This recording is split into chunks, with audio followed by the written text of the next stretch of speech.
A todos que nos acompanham, o nosso bom dia. Que Jesus, o Divino Mestre e amigo, abençoe e inspire a todos nós nesta manhã de reflexões.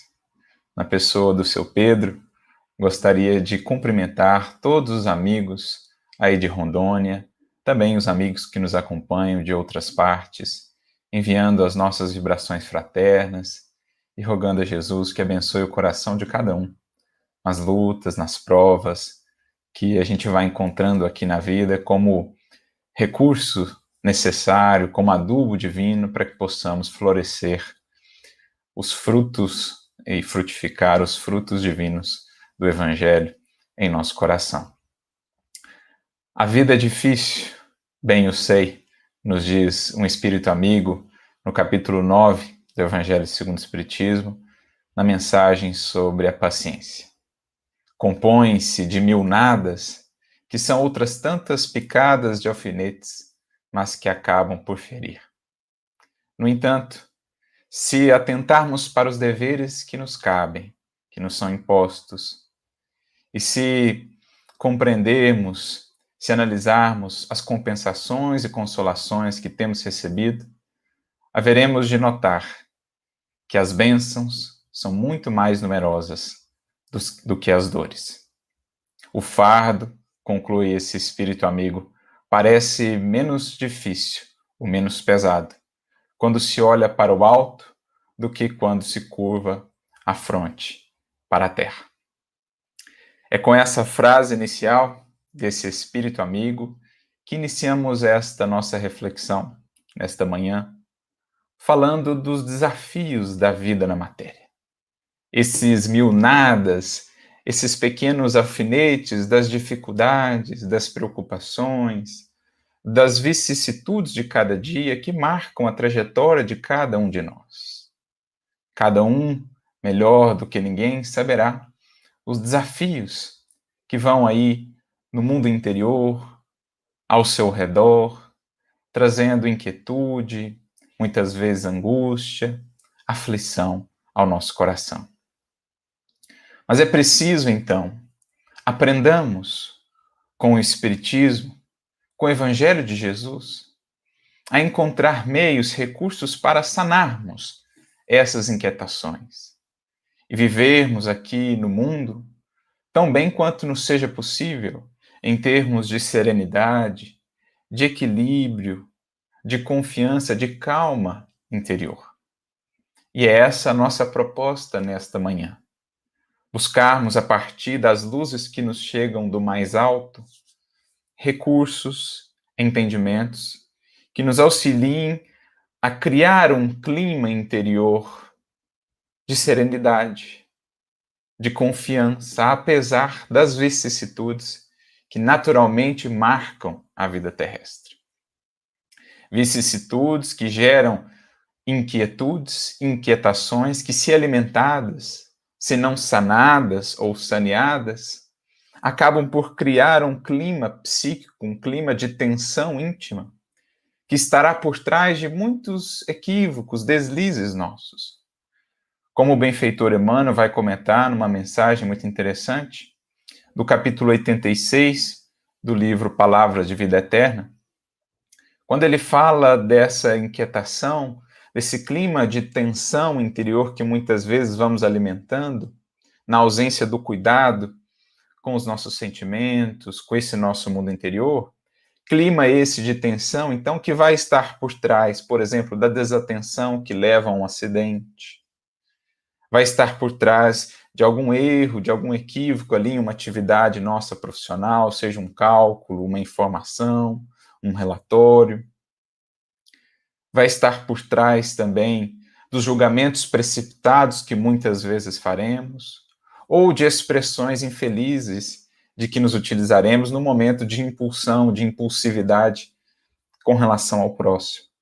Esse clima de tensão acaba nos deixando num limiar muito próximo ali quanto a esses deslizes, ao passo que quando construímos um clima de interior de serenidade, mesmo quando circunstâncias inesperadas ocorrem, conseguimos raciocinar calmamente, conseguimos equilibrar os sentimentos para não agir de maneira precipitada, para não agir de maneira impulsiva, comprometendo o nosso proceder, o nosso caminhar ou prejudicando a outras pessoas. Então é imprescindível que saibamos tratar esse clima de inquietude interior. E para isso, vamos recorrer aqui a alguém que soube muito bem fazê-lo. Alguém cuja vida foi cercada de vicissitudes, de desafios, de lutas tremendas, mas que, como já foi mencionado aqui na mensagem inicial, chegou a dizer: regozijai-vos sempre. Alguém que aprendeu a regozijar-se, a encontrar motivos de alegria, a manter a serenidade e a calma, mesmo diante das circunstâncias as mais adversas. Estamos falando do apóstolo Paulo. Esse que é para nós um referencial de vivência cristã, que soube construir com Jesus essa serenidade que um dia, por exemplo, ele admirou no olhar de Estevão.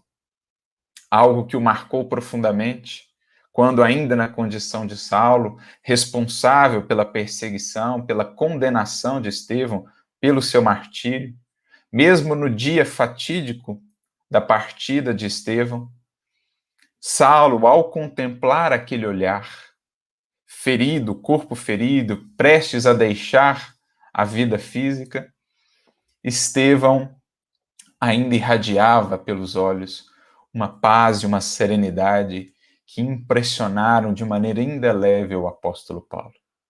E certamente depois, na sua própria jornada de construção daquela serenidade, daquela paz, ele teve em Estevão um grande referencial, uma grande inspiração. Então nós vamos buscar beber nessa fonte de sabedoria. Quais orientações que o apóstolo Paulo nos traz, a fim de que consigamos sanar as inquietações da vida, de modo a viver serenamente, embora a luta nos cerque. Porque aqui estamos encarnados, senão para isso, para a luta, para lidar com o bom combate, por meio do qual nos faremos melhores, por meio do qual evoluímos. Quando se pensa, portanto, em sanar inquietações, não se pensa em uma vida de uma tranquilidade falsa, sem qualquer dificuldade, sem qualquer desafio. Uma vida alienada ou despreocupada, indiferente aos outros, às lutas e desafios do mundo, não. Não é essa a proposta, é construir serenidade mesmo com tudo isso aí ao nosso redor. Porque essa é essencialmente a proposta da paz de Jesus, diferindo da paz do mundo, como o próprio Mestre nos dirá no Evangelho: a minha paz vos dou, mas eu não a dou como o mundo a dá. A paz do mundo é aquela ilusória compreensão de que estaremos tranquilos, estaremos serenos, equilibrados, quando nenhum problema, nenhuma dificuldade nos visite. Uma vida, muitas vezes, de inércia, de negligência, de indiferença. Por outro lado, a paz de Jesus é aquela que, mesmo em meia luta, será lograda pelo discípulo fiel, que tem harmonizado o seu proceder, o seu sentir, o seu coração, enfim, com o coração de Jesus, com a lei divina.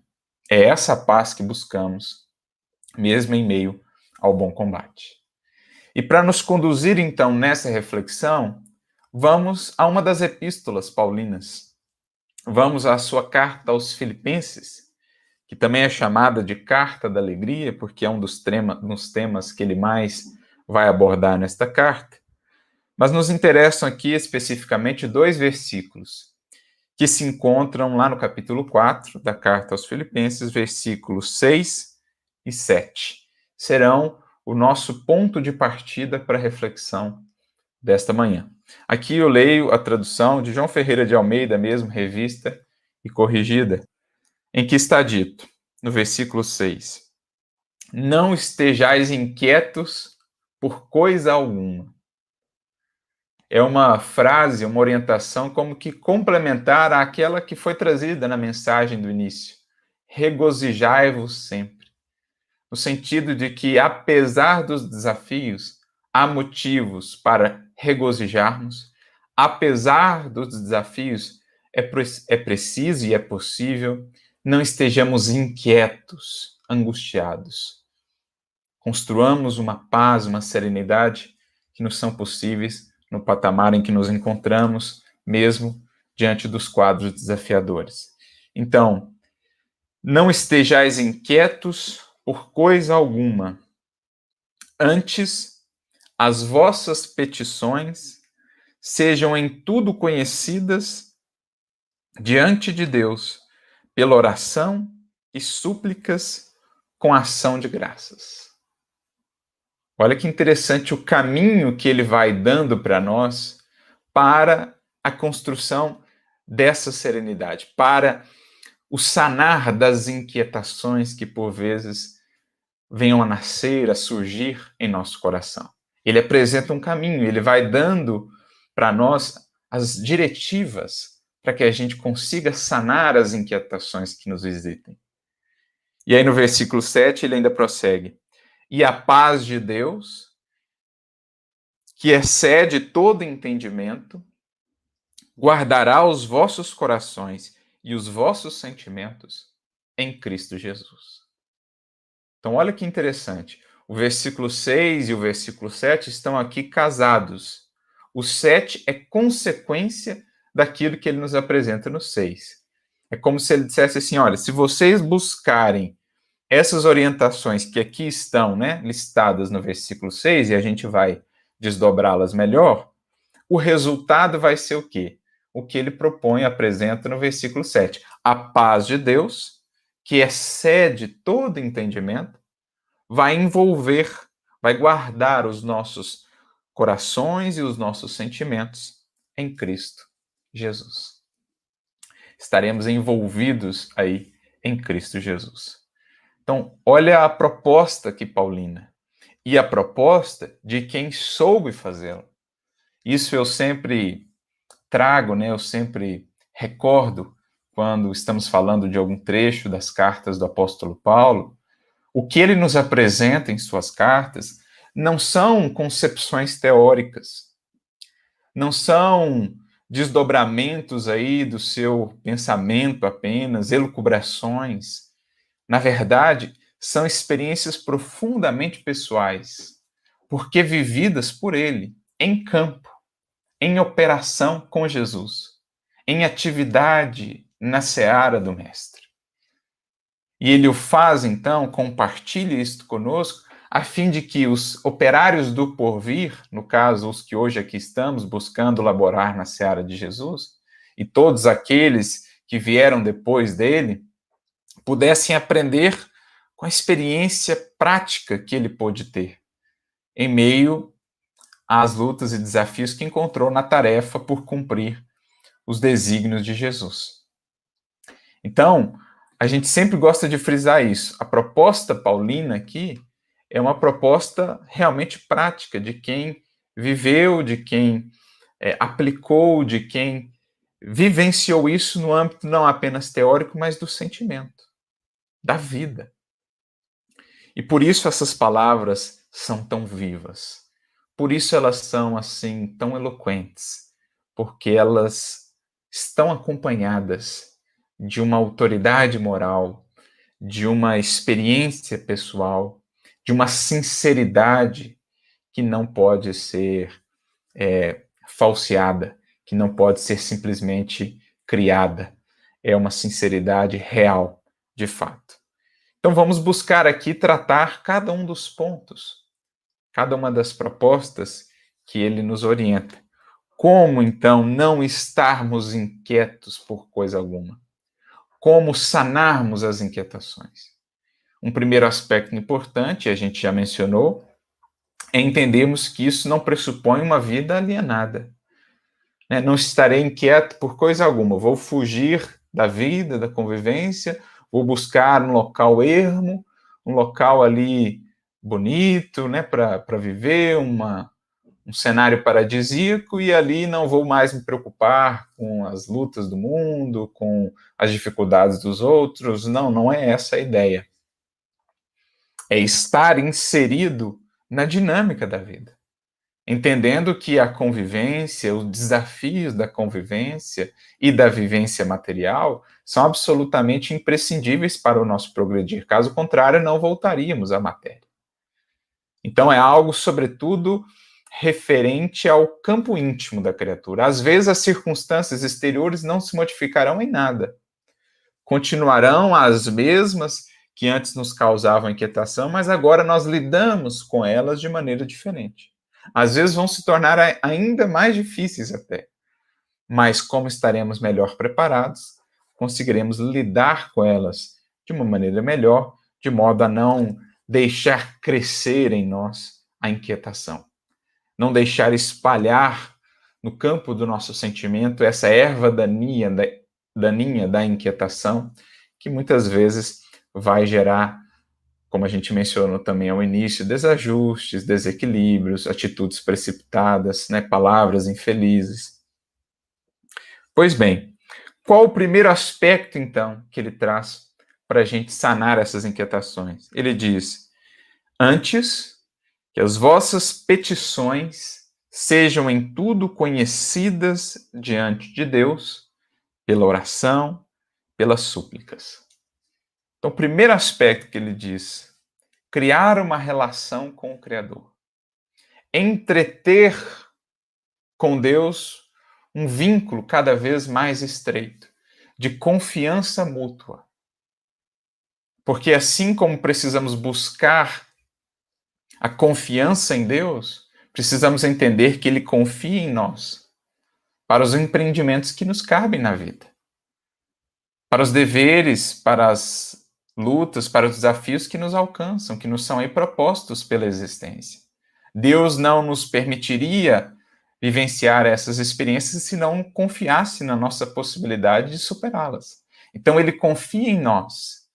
É preciso aprendamos confiar também nele para assim, nessa relação de mútuo suporte, podermos encontrar as forças necessárias, a clareza de raciocínio, a inspiração necessária para as resoluções mais adequadas. Encontrarmos esse refrigério, esse orvalho divino que nos chega por meio da prece, do diálogo com Deus, e que aplaca o calor das paixões, das inquietações, como vai dizer Santo Agostinho no Evangelho segundo o Espiritismo, ao tratar das orações, né, lá no capítulo 27, pedi e obtereis. Então a gente precisa, primeiro, criar essa relação com o divino, para que, sentindo-o mais junto de nós e acolhendo mais da sua luz, encontremos recursos para serenar o sentimento, entendendo, e mais do que isso, sentindo que o amor rege a vida, que os nossos destinos estão regidos pelo amor divino.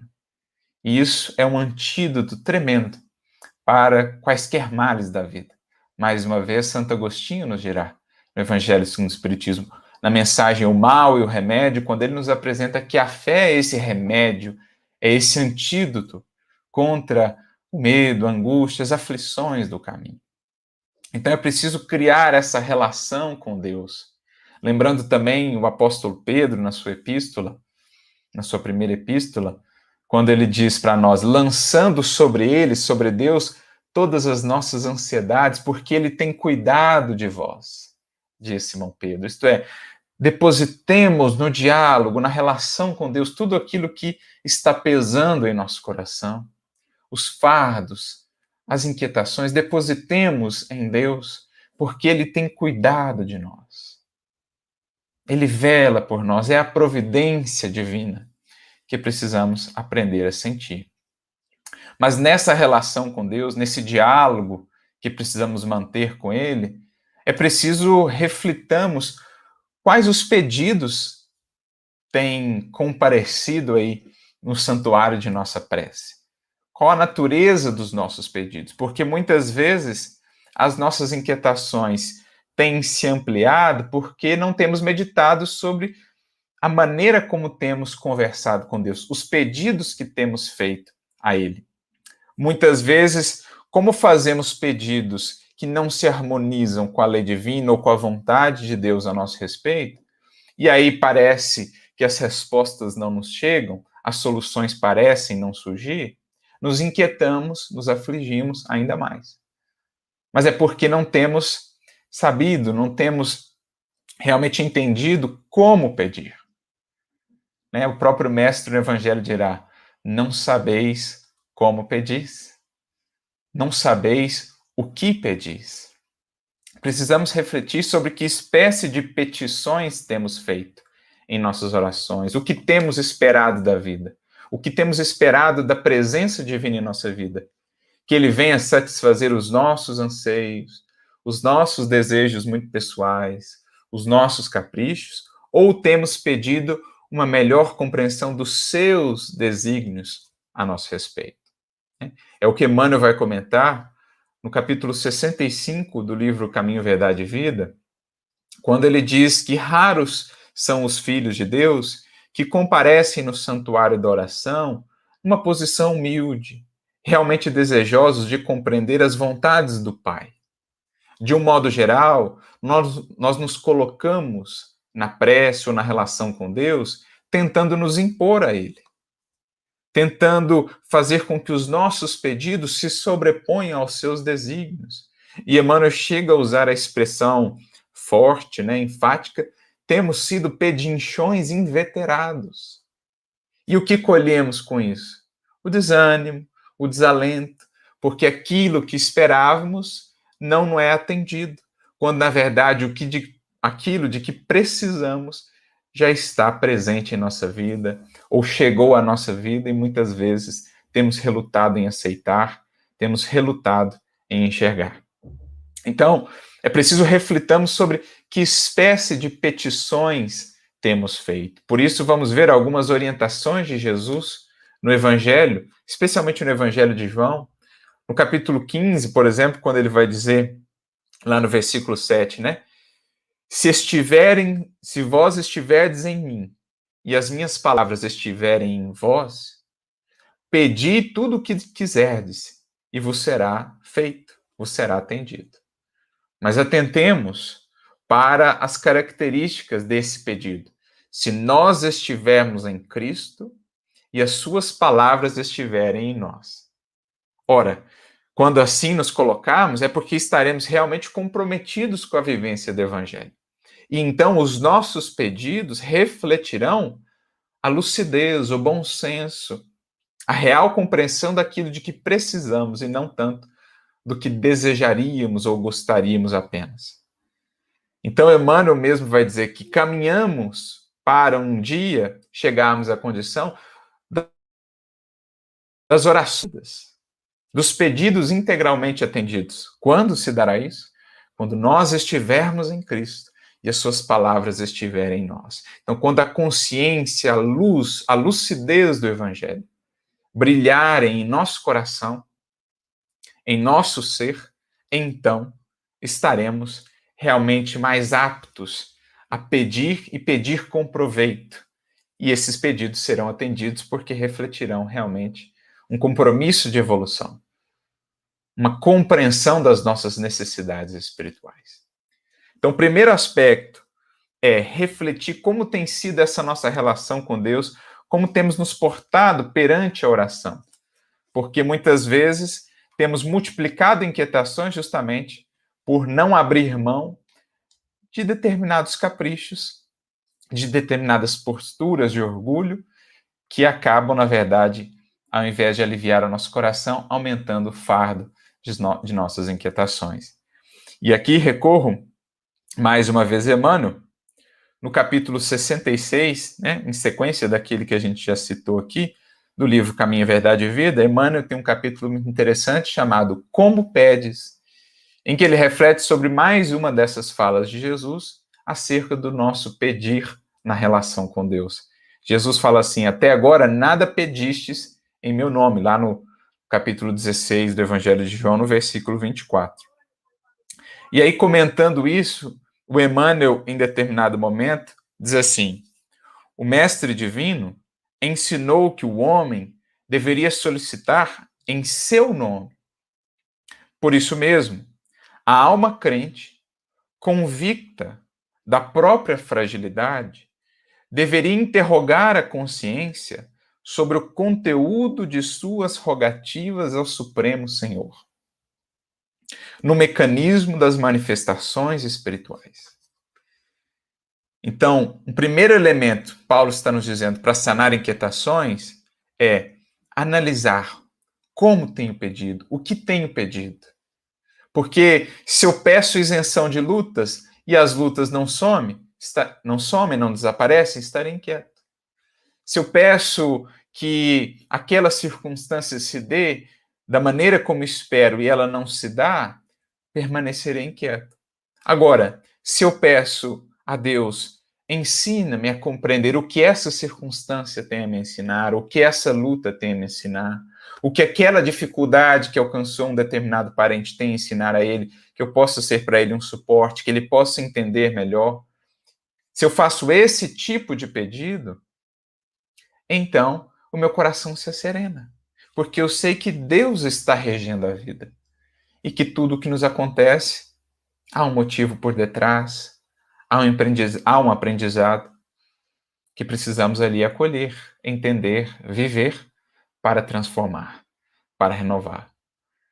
Então, aqueles que vão compreendendo melhor a sua fragilidade, a sua imperfeição, vão ajustando os seus pedidos e com isso encontrando mais paz.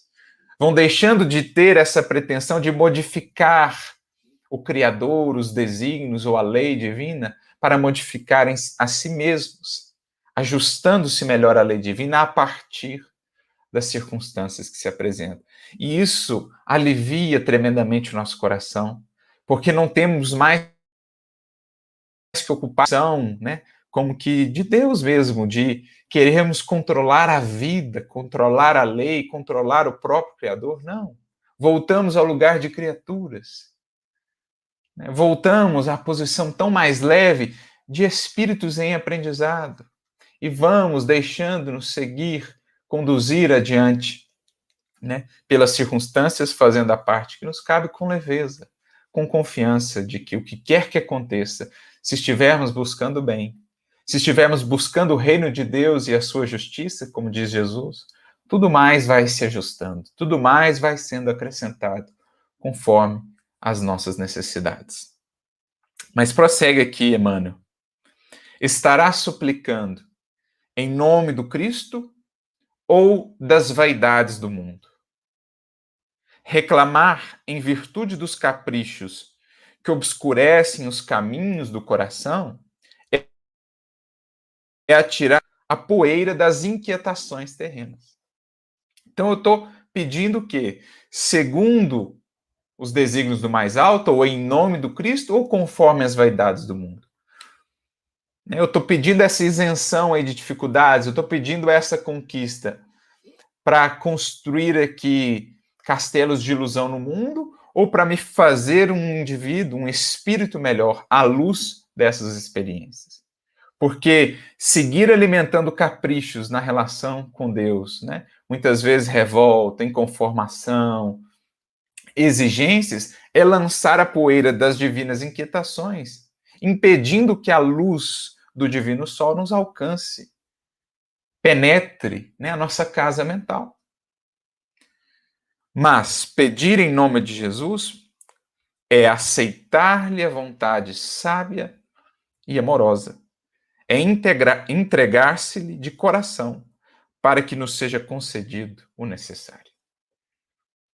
Pedir em nome de Jesus, portanto, criar uma relação com o Criador que reflita essa posição de humildade, de confiança.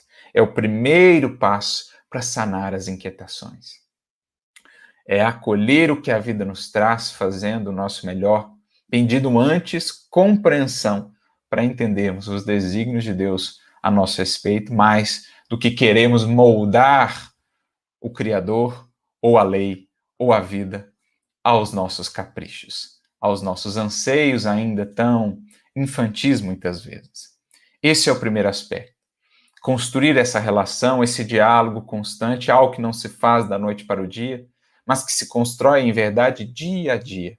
Como diz o mestre, buscando aquele quarto mais íntimo do nosso ser, cerrando a porta e falando com Deus em segredo. Ou como Santo Agostinho vai nos relembrar em O Livro dos Espíritos, na questão 919, quando fala do processo de autoconhecimento, que no fundo é também um diálogo com Deus, à luz, ou sob a luz de Deus, acabamos nos conhecendo melhor. E ali Santo Agostinho vai dizer: aquele que repassasse as suas ações diariamente, indagando a si mesmo sobre o bem e o mal que fez ou deixou de fazer, rogando a inspiração de Deus, do seu anjo da guarda, ganharia uma tremenda força para se aperfeiçoar, porque Deus o auxiliaria. Então é nesse processo que a gente ganha força para nos transformar e para serenar o nosso coração. Então esse é o primeiro aspecto que Paulo nos diz. Mas ele não fala apenas de petições e de súplicas, de oração, né, de contemplação. Ele fala também de ação de graças. Então, que as nossas petições sejam conhecidas diante de Deus, em oração, em súplica, com ação de graças. Isto é preciso movimentarmos, é preciso agir, amigos. Movimentar, ocupar a mente, as potências da alma na realização do bem. No trabalho, seja o interior, seja o trabalho ao nosso redor. Temos o trabalho profissional, mas também o trabalho, toda ocupação útil, como definem os espíritos. O trabalho do serviço no bem. Porque quando a nossa mente, quando o nosso sentimento acabam descambando para a ociosidade, para a estagnação, a cristalização, torna-se ali o nosso mundo interior um ninho, uma fonte geradora de inquietações, de pensamentos menos felizes, né? Um campo aberto para influências perniciosas, como diz o ditado popular. Mente vazia, oficina do diabo, no sentido aí o diabo a representar o mal que ainda há em nós, as imperfeições, as paixões. Então é preciso ocupar a mente, pois temos aí a muralha defensiva contra as tentações, como vai nos dizer Paulo, lá no livro Paulo Estevão. O trabalho no bem é essa muralha defensiva contra as tentações e contra as inquietações. Então é preciso operar, agir com ação de graças. Isto é, agir com gratidão na vida, agir agradecendo por tudo que tem sido recebido, seja o que for. Entendendo a gratidão na sua verdadeira expressão, que muito mais do que simplesmente por palavras, a gratidão se expressa, na verdade, por meio de ação. Emmanuel mesmo tem uma mensagem no livro Pão Nosso, intitulada Agradecer, em que ele define a verdadeira gratidão como sendo a aplicação proveitosa das dádivas recebidas. Então, qual a melhor maneira de agradecer, de vibrar a gratidão mesmo e com isso sentir esse amor divino, a serenar o nosso mundo interior? Aplicando proveitosamente o que temos recebido. É a luta, é a prova, é essa dificuldade, é esse desafio. Apliquemos o conhecimento do Evangelho e da doutrina com gratidão, com ação de graças. Manifestemos a nossa gratidão por meio do agir, ocupando então mente e coração no movimento que é a própria dinâmica de existência, a própria dinâmica da evolução, para que a gente possa acender então luz em nosso mundo interior, em nossa mente, em nosso coração. Então, mais do que simplesmente permanecermos no campo da contemplação, da oração, é preciso operemos, é preciso venhamos a agir com ação de graça, mobilizando mãos, coração, olhos, boca, aquilo que nos seja possível para sintonizarmos com a vida superior, para expressarmos a luz divina em nossa ação cotidiana, porque não há outra maneira mais efetiva para nos ligarmos com Deus e com isso encontrarmos a paz do que essa. Mobilizarmos-nos no bem, operarmos aqui com ação de graças. Juntando esses dois elementos, então, esforço e contemplação, oração e ação, diz o apóstolo Paulo, temos o conjunto sublime de recursos, né, a totalidade, a complementaridade de recursos que nos permitirão nos imunizar contra as inquietações da vida, por mais que os quadros exteriores se façam difíceis e desafiadores. Feito isso, buscando fazer isso que o apóstolo nos indica, a consequência ele nos traz no versículo seguinte, quando ele diz que a paz de Deus, que excede todo entendimento, vai guardar o nosso coração, o nosso sentimento em Cristo Jesus. Então, a nos dizer primeiramente que essa paz divina é muito mais do que simplesmente algo a ser raciocinado. É algo a ser sentido. Por ora, na nossa relação com Deus, estamos apenas tateando no campo do raciocínio. Estamos ainda apenas tateando no campo da compreensão dos atributos de Deus. Ainda faltam-nos faculdades realmente para compreendê-lo, como aprendemos com o Livro dos Espíritos, né, nas questões 10 em diante, ou na questão 244, por exemplo. Os espíritos superiores, dizem lá os espíritos, veem e compreendem a Deus, nesta questão 244. Agora, os inferiores, que ainda somos nós, o sentem e o adivinham. Então, por ora, nós caminhamos nessa relação com Deus muito mais no campo do sentir, do intuir. É uma paz que vai exceder o entendimento. Claro que já buscamos com a doutrina refletir, raciocinar também. A proposta já é de uma fé raciocinada, a segurança da compreensão que já nos é possível, em torno das leis divinas, em torno do próprio Criador, mas isso pressupõe, ou melhor dizendo, isso não pressupõe o abandono do sentir, do sentimento, da intuição. Então, a paz que se molda, que se constrói no nosso sentir, no nosso coração, que muitas vezes parece até paradoxal, especialmente para os que vêm de fora, como alguém consegue manter tamanha serenidade diante de lutas tão intensas. Era o que Saulo pensava quando via Estevão ali prestes a morrer, tão sereno. Quando via os cristãos perseguidos de maneira tão ferrenha, tão confiantes, tão serenos. Era algo paradoxal, era algo que excedia o seu entendimento. Mas é algo que só mais tarde ele foi então compreender porque sentiu. É essa paz divina, essa paz que excede todo entendimento. E para ilustrar o que é essa paz, que ele viveu e que aqui ele descreve, vamos lá ao livro Paulo Estevão. Há uma passagem muito marcante que está registrada na segunda parte da obra, no capítulo 7, um momento em que Paulo sofre ali perseguições mais intensas. Ele está na cidade de Corinto, já estava ali por mais de um ano, fazendo um trabalho incansável, quando os judeus daquela cidade mobilizam-se, então, num processo de perseguição mais intensiva, tentando minar aquele trabalho. Levantam ali uma série de falsas acusações contra o apóstolo, levam as autoridades locais e conseguem ali, né, o direito de fazer a sua prisão para que depois pudesse ocorrer o julgamento. E, de fato, um dia, Paulo estava ali na reunião noturna com os cristãos, comparecem os judeus para prendê-lo, e aí logo se estabelece um ambiente de inquietação, né, na comunidade, alguns queriam revidar e tudo mais, e então a voz do apóstolo ressoa no ambiente dizendo: irmãos, acaso quereis o Cristo sem testemunho? E ele estava absolutamente sereno. Emmanuel faz questão de frisar isso. Absolutamente sereno. Embora imaginasse, né, o que estava por vir. E aí mais adiante ele diz: regozijemo-nos em Cristo. Estejamos tranquilos e jubilosos, porque o Senhor nos julgou dignos. Olha, ele estava prestes a ser preso, e ele sabia que com a prisão viria a flagelação, e não sabia por quanto tempo se daria essa prisão, se alguém intercederia por ele, se ele conseguiria se libertar, enfim. Mas ele mantinha essa serenidade. Irmãos, acaso quereis o Cristo sem testemunho?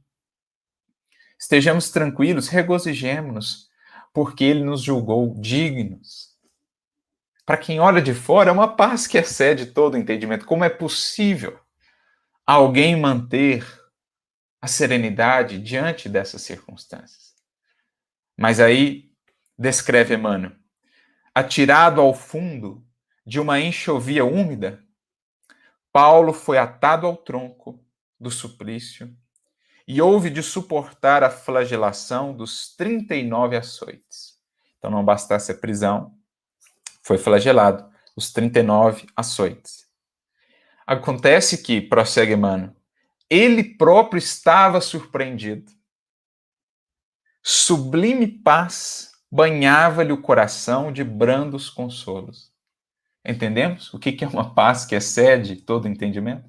Ele mesmo estava surpreendido, porque apesar de tudo aquilo, uma sublime paz lhe banhava o coração de brandos consolos. É essa sublime paz que guarda os nossos corações e sentimentos em Cristo Jesus. É a paz de Deus. Prossegue Emmanuel. Não obstante sentir-se sozinho entre perseguidores cruéis, experimentava nova confiança no Cristo.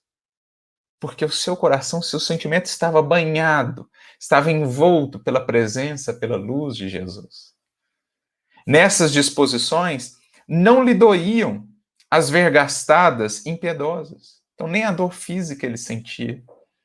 Debalde os verdugos espicaçavam-lhe o espírito ardente com insultos e ironias.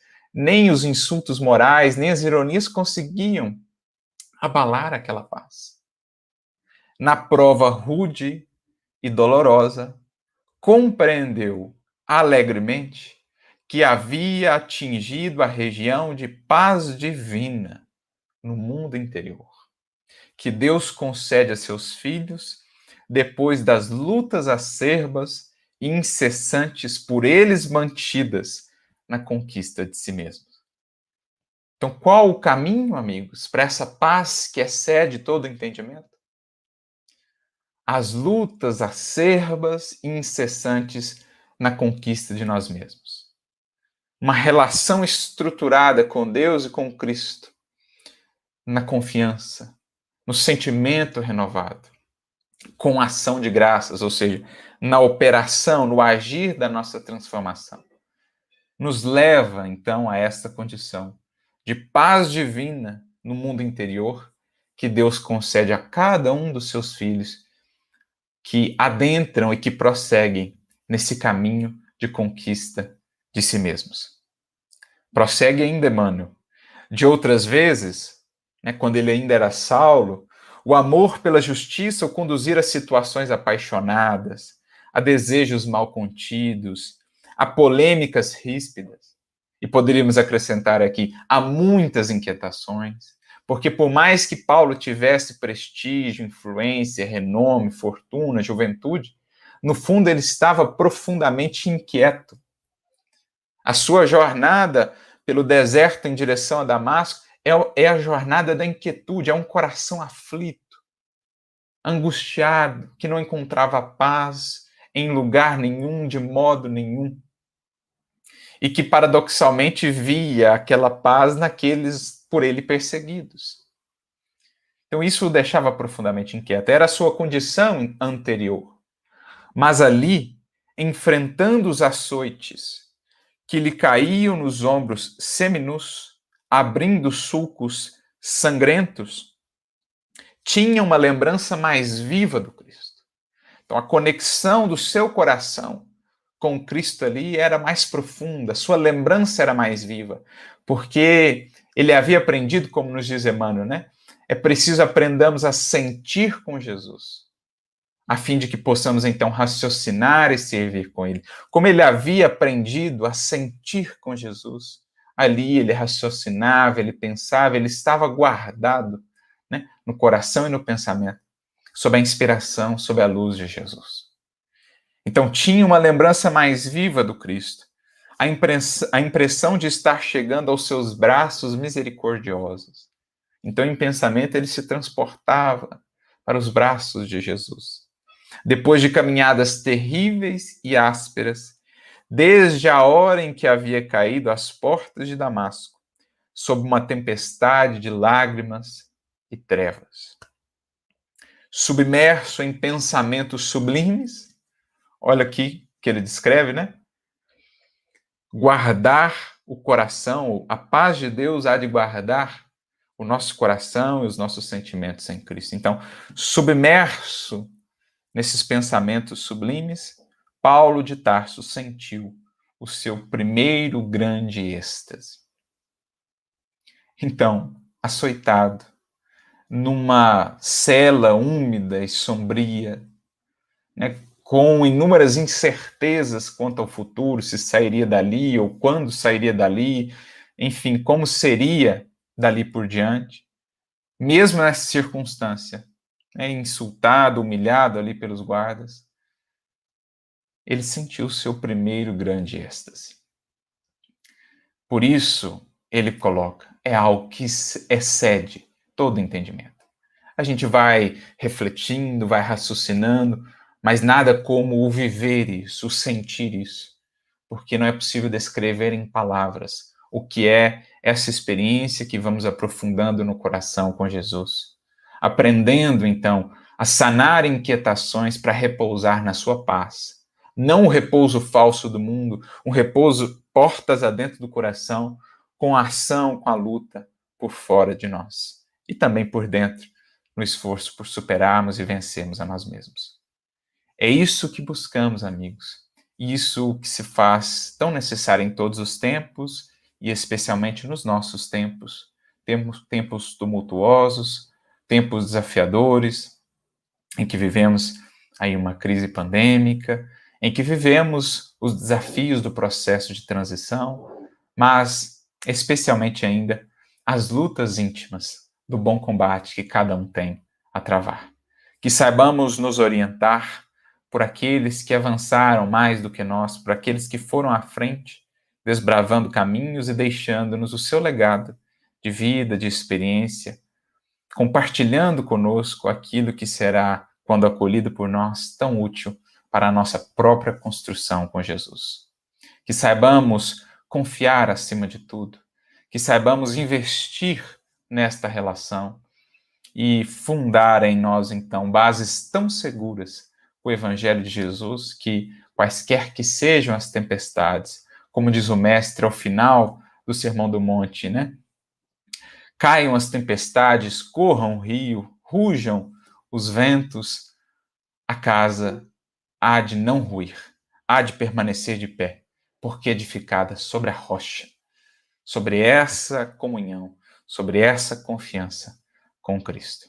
É esse o nosso desejo para cada um de vocês, que consigam mobilizar essas potências da alma para construir uma vida tão serenamente, tão serena quanto possível, entendendo que a serenidade não é uma edificação que se faça a toque de mágica, que ninguém alcança a serenidade num piscar de olhos, mas que ela é antes construção íntima e das mais importantes para o espírito, a fim de que, mesmo nos quadros mais difíceis, consiga permanecer sintonizado com Jesus, buscando o melhor agir, buscando o melhor sentir sob a inspiração do Divino Mestre.